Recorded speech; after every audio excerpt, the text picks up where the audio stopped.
The research focus for this dissertation is the fascinating Shenandoah Valley campaigns of Western Virginia during the American Civil War.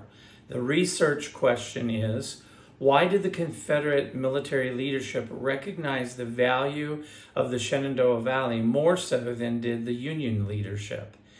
1862 and 1864 were watershed years militarily for the valley, as the region can be seen as a microcosm of what was taking place in the main Eastern Virginia theater. For emphasis, 4 military actions demonstrated the value of the Shenandoah Valley to the Union military leadership.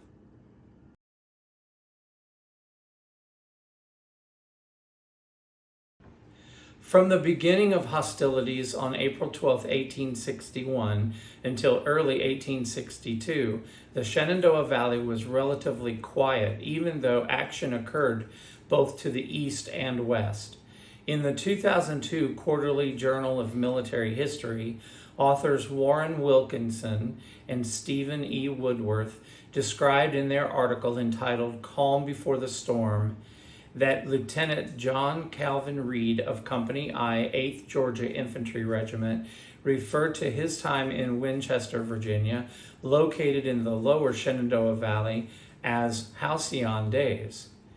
In his 2008 book entitled Stonewall Jackson's Valley Campaign, Shenandoah 1862, Peter Cozzens discussed how the year 1862 featured 8 different significant actions in the valley.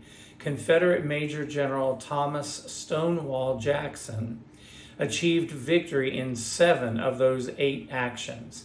Jackson's Stonewall Brigade defeated significant Union commands under Major General Nathaniel P. Banks, Brigadier General Robert H. Milroy, Brigadier General Robert C. Schenck, Major General John C. Fremont, and Brigadier General James Shields. As such, he effectively cleared the Shenandoah Valley of any significant Union control while establishing a notable reputation for himself as a strong military leader. In so doing, Jackson was able to march his men over 646 miles in 48 days.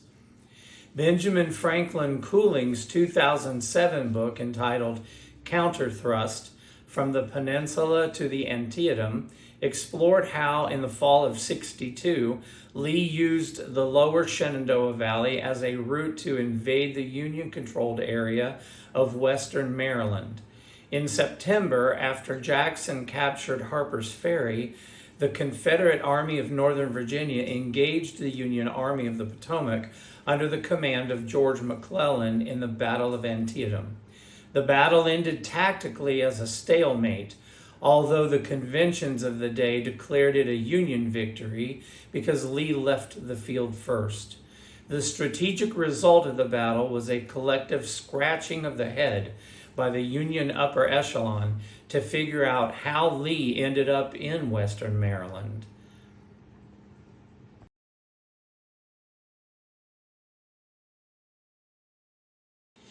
Just like the summer of 1862, the summer of 1863 found Lee once again using the lower Shenandoah Valley to move into Union territory to attempt to take the war to the northern states. Author Alan C. Guelso explained in his 2013 book entitled Gettysburg: The Last Invasion that Lee's hope was to give those demanding peace in the North a reason to push hard on the subject. To defeat the Union Army on Northern territory could very well have been the catalyst for just such an outcome. The result of Lee's effort was the Union victory under the leadership of George Meade at the Battle of Gettysburg. The next year, the new commander of all Union military forces was General Ulysses S. Grant.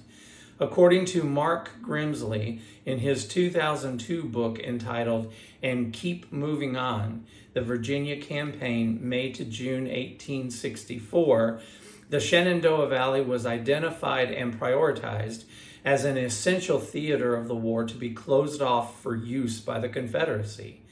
May and June of 1864, however, began the first of 3 separate Union campaigns to do just that. First, there was Franz Sigel's effort to move up the valley, neutralizing any Confederate resistance along the way.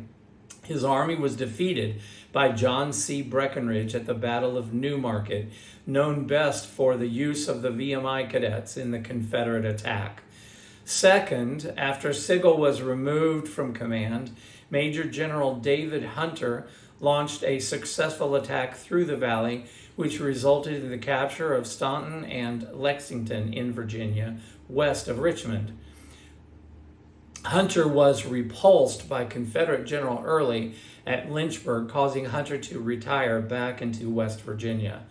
Third, General Sheridan conducted his campaign, which ended any Confederate presence in the valley once and for all.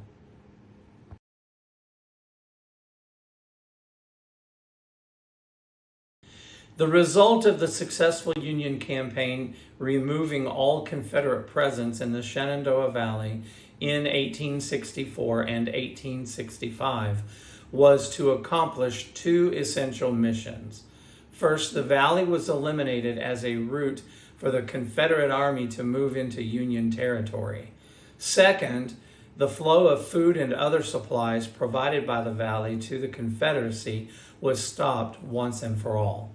By April 1865, the loss of the Shenandoah Valley to the Confederacy isolated the Army of Northern Virginia to the point where General Lee surrendered at Appomattox.